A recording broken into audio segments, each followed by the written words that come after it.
शं वरुणः शन्नो भवत्पर्यमा शन्न इन्द्रो बृहस्पतिः शन्नो विष्णुरुक्रमः ॐ शान्ति शान्ति शान्तिः।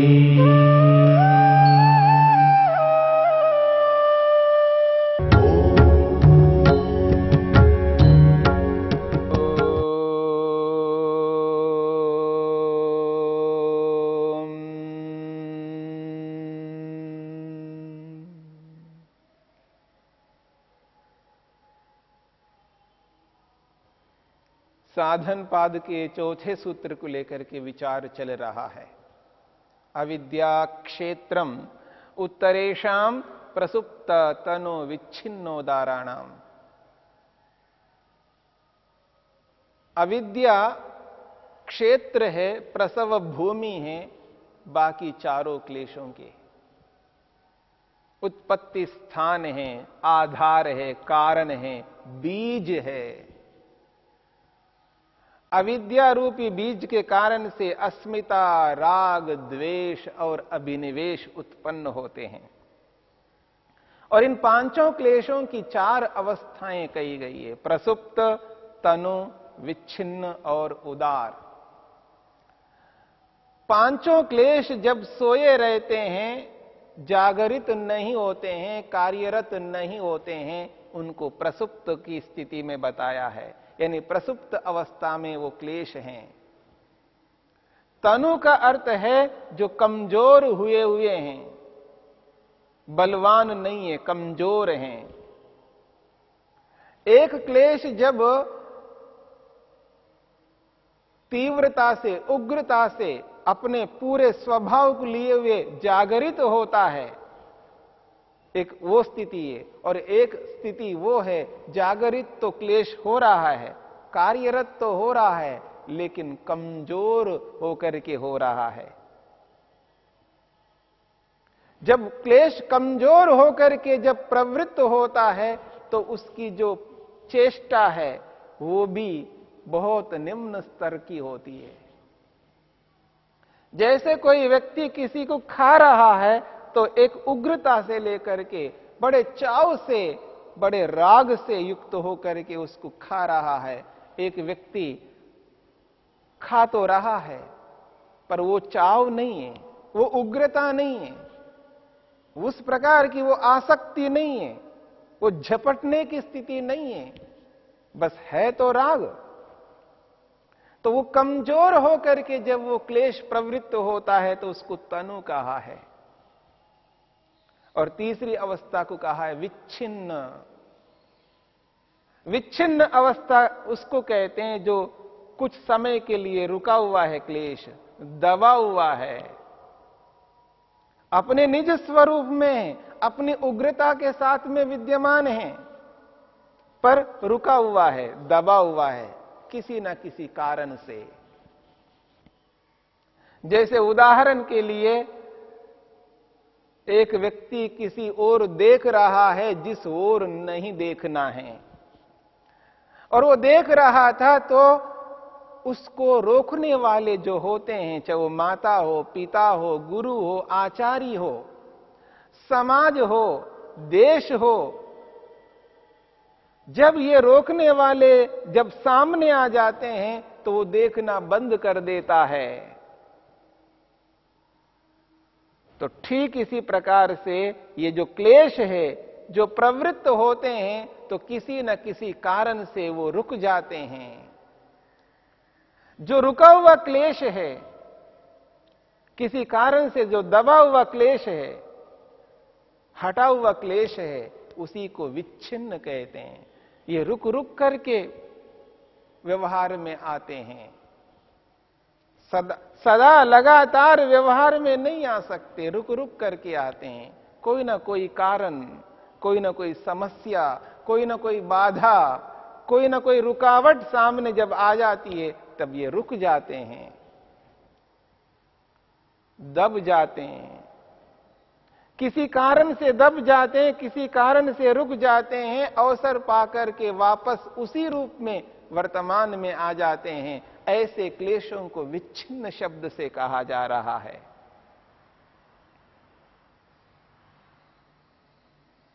और एक बात यहां पर महर्षि वेदव्यास ने कही है, जिस व्यक्ति में, जिस वस्तु में जब राग है, द्वेष है, अभिनिवेश है, अस्मिता है, अविद्या है,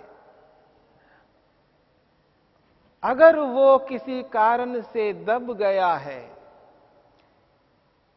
तो वापस उसी रूप में आ जाएगा। किसी कारण से रुका हुआ है तो वापस जब प्रवृत्त होना है तो उसी रूप में, उसी तीव्रता से, उसी गति से, उसी उत्कंठा से वो वापस वैसा ही हो जाएगा। और दूसरी बात ये कही है, किसी भी व्यक्ति में, किसी भी वस्तु में यदि राग है, द्वेष है, अभिनिवेश है, अस्मिता है, क्लेश है, तो वो क्लेश बाकी वस्तुओं में, बाकी पदार्थों में नहीं है, ये नहीं हो सकता। तो किस रूप में वो हैं, कब जागेंगे वो? तो महर्षि वेदव्यास कहना चाहते हैं, सही सही तदा प्रसुप्त तनु विच्छिन्नो भवति। यदि कोई राग किसी वस्तु में चल रहा है तो बाकी वस्तुओं में, बाकी व्यक्तियों में वो राग नहीं चलेगा। लेकिन किस रूप में है? या तो वो प्रसुप्त की स्थिति में है, या तो वो तनु की स्थिति में है, या तो वो विच्छिन्न की स्थिति में। इन तीनों स्थितियों में वो राग है। इसलिए कहा भविष्यद वृत्ति ही, भविष्य में तो वो उत्पन्न होगा ही होगा। ऐसा नहीं हो सकता कि बस मेरा तो राग इसी में है और किसी में मेरा राग नहीं है। नहीं हो सकता। नहीं, मैं कभी किसी और से राग करता ही नहीं, बस मेरे को तो इसी में राग है। हां, आपको ऐसा लग सकता है, पर औरों में भी राग है, पर वो प्रसुप्त हुआ है। औरों के प्रति जो राग है वह सोया हुआ है, ये नहीं कह सकते वो नहीं है। या औरों के प्रति वो तनु की स्थिति में, कमजोर की स्थिति में विद्यमान है, या वो विच्छिन्न की स्थिति में है। और जिसमें राग चल रहा है, यदि वो किसी कारण से वो उसकी हानि हो जाए, वो राग रुक जाए, यानी वो वस्तु ना रहे, वो व्यक्ति ना रहे, तो फिर किसी में राग नहीं होगा। वो वस्तु वर्तमान में है, इसलिए उस वस्तु में राग चल रहा है। और वर्तमान में उस वस्तु का विनाश हो जाए, उस व्यक्ति का विनाश हो जाए किसी भी कारण से, तो दूसरी वस्तु में, दूसरे व्यक्ति में राग उत्पन्न होगा। ऐसा नहीं हो सकता। इसलिए इस बात को समझने की चेष्टा हमें करनी है।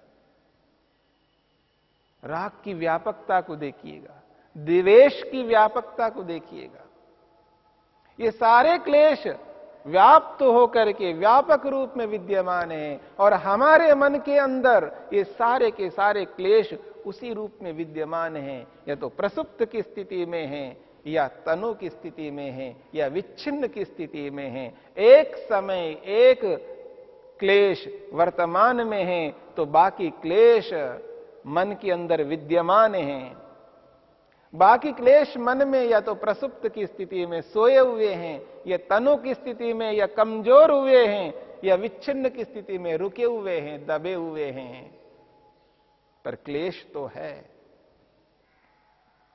एक और बात समझने का प्रयत्न करना, यदि कोई व्यक्ति किसी एक भी क्लेश से युक्त रहता है तो समझ लेना उस व्यक्ति के अंदर बाकी क्लेश भी हैं। बस मैं तो केवल राग राग ही करता रहता हूं, यानी यूं कहूं मैं सबसे प्रेम करता हूं, बस मेरे जीवन में तो केवल प्रेम ही है, राग नहीं है, ऐसा नहीं है। हां, ये हो सकता है उसके मन के अंदर वो द्वेष सोया हुआ है, कभी ना कभी वो उभरेगा। हां, उस व्यक्ति के अंदर वो बहुत कमजोर हुआ है, उसने उस द्वेष को बहुत इतना कमजोर किया हुआ है, इतना कमजोर किया हुआ है, वो व्यवहार में आता नहीं है। परंतु सामर्थ्य है उसके अंदर। जब तक बीज है तब तक निश्चिंत नहीं रह सकते, वो कभी भी अंकुरित हो सकता है। ये बहुत अच्छी बात है, सबके साथ प्रेम करना है, किसी के प्रति द्वेष नहीं करना है। पर इस बात का ये अर्थ नहीं लेना चाहिए कि मेरे मन में, उसके मन में, किसी के मन में द्वेष तो नहीं है, केवल राग है, ये नहीं कह सकते। वो राग है, वो द्वेष है, वो सारे क्लेश है, बस वर्तमान में नहीं है। वर्तमान में तो सबसे वो प्रेम करता ही जा रहा है, प्रेम प्रेम प्रेम। लेकिन किसी न किसी स्थिति में वो जो सोया हुआ द्वेष है कब जागेगा किसी को पता नहीं। कौन सी ऐसी परिस्थिति आएगी, कौन सा ऐसा स्थान आएगा, कौन सा ऐसा काल आएगा जिस काल में, जिस स्थान में, जिस परिस्थिति में वो द्वेष भी उभर सकता है। इसलिए महर्षि वेदव्यास कहते हैं तत्र भविष्यद वृत्ति ही, वो भविष्य काल में जागृत हो सकता है। इसलिए इन सारे क्लेशों को जानना है, समझना है, इनकी अवस्थाओं को पकड़ना है और पकड़ करके इनको कमजोर करने के लिए क्रिया योग को अपनाना है। इसलिए महर्षि वेदव्यास कहना चाहते हैं ये मत समझो बाकी क्लेश नहीं है, ये मत समझो बाकी वस्तुओं में राग नहीं है, बाकी वस्तुओं में द्वेष नहीं है। सही तदा प्रसुप्त तनो विच्छिन्नो भवति। जिस वक्त, जिस काल में, वर्तमान में जो क्लेश व्यवहार में विद्यमान चल रहा है, व्यवहार में प्रवृत्त हो रहा है, आसक्ति चल रही है, तो बाकी आसक्तियां, बाकी राग वो सोए हुए हैं या कमजोर हैं या विच्छिन्न अवस्था में हैं। इस बात को समझने की चेष्टा करनी है। ये अत्यंत आवश्यक है इन पांचों क्लेशों की चारों अवस्थाओं को समझना और समझ करके इनको किस प्रकार से कमजोर कर करके इनको नष्ट करना है, उसके लिए तप, स्वाध्याय और ईश्वर प्रणिधान को अपनाना है। प्रसुप्त को समझने का प्रयास किया है। सोए हुए को प्रसुप्त कहते हैं, तनु कहते हैं कमजोर हुए हुए को, विच्छिन्न कहते हैं रुके हुए को, दबे हुए को। अब चौथी अवस्था है उदार। पांचों क्लेशों की जो चौथी अवस्था बताई है, ये चौथी उदार अवस्था है। उदार को उदार क्यों कहते हैं? बहुत सरल है। विच्छिन्नता के साथ में हमने उदार को समझने का प्रयत्न किया है, पर परिभाषा यहां पर महर्षि वेदव्यास कर रहे हैं। विषये यो लब्धवृत्ति ही स उदारः। बहुत सरल परिभाषा है, संक्षेप से है। विषये यो लब्धवृत्ति ही स उदारः। विषये यानी विषय में, रूप, रस, गंध, स्पर्श, शब्द, इन विषयों में यो लब्धवृत्ति ही, जो क्लेश, यो का मतलब जो भी क्लेश, लब्धवृत्ति, लब्ध कहते हैं प्राप्त को, जो क्लेश विषय को प्राप्त हुआ है, जो क्लेश उस विषय के साथ जुड़ गया है, अर्थात वर्तमान को प्राप्त हुआ है। लब्धवृत्ति का अर्थ है वर्तमान को प्राप्त होना, कार्यरत होना। विषये यो लब्धवृत्ति सह उदारः। उदार उसे कहते हैं जो किसी विषय के साथ कोई क्लेश लगा हुआ है, जो क्लेश विषय के साथ जुड़ा हुआ है, यही उदार अवस्था है।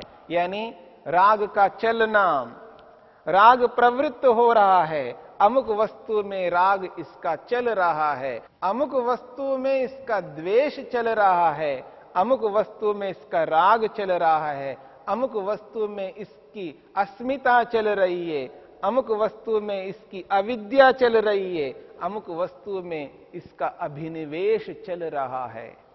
जब जो क्लेश व्यवहार में चल रहा हो, उस व्यवहार में रहने वाले क्लेश को उदार अवस्था शब्द से स्पष्ट किया है।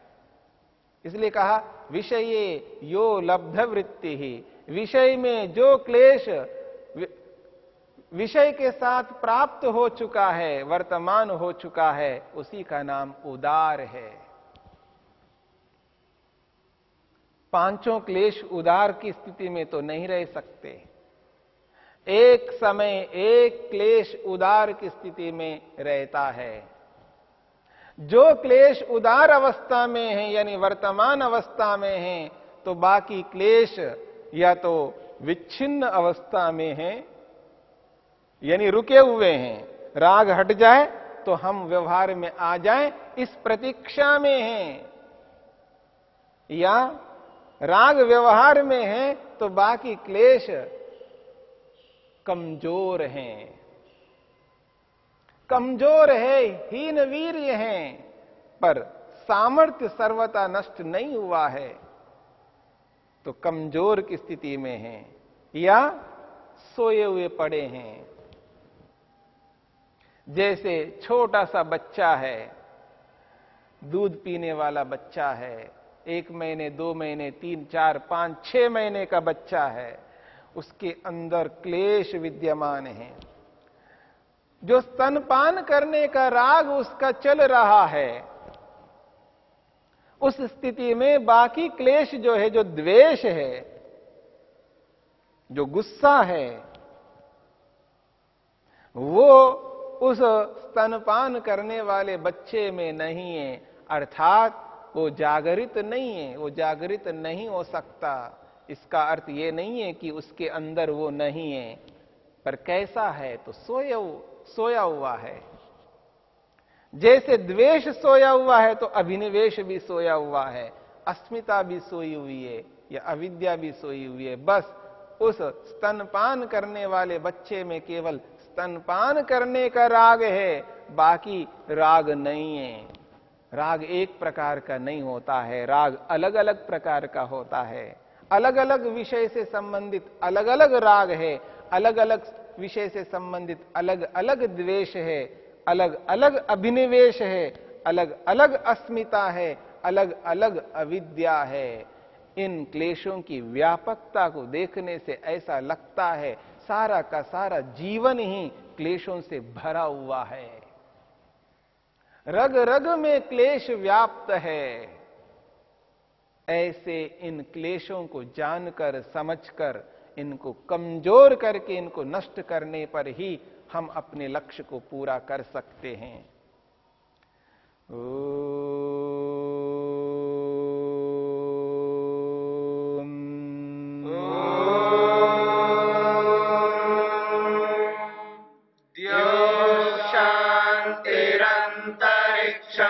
शांति पृथ्वी शांतिरापः शांतिरोषधयः शांतिः वनस्पतयः शांतिर्विश्वे देवा शांतिर्ब्रह्म शांति सर्वं शांति शांतिरेव शांति क्षमा शांतिरेधि। ओम शांति शांति शांति।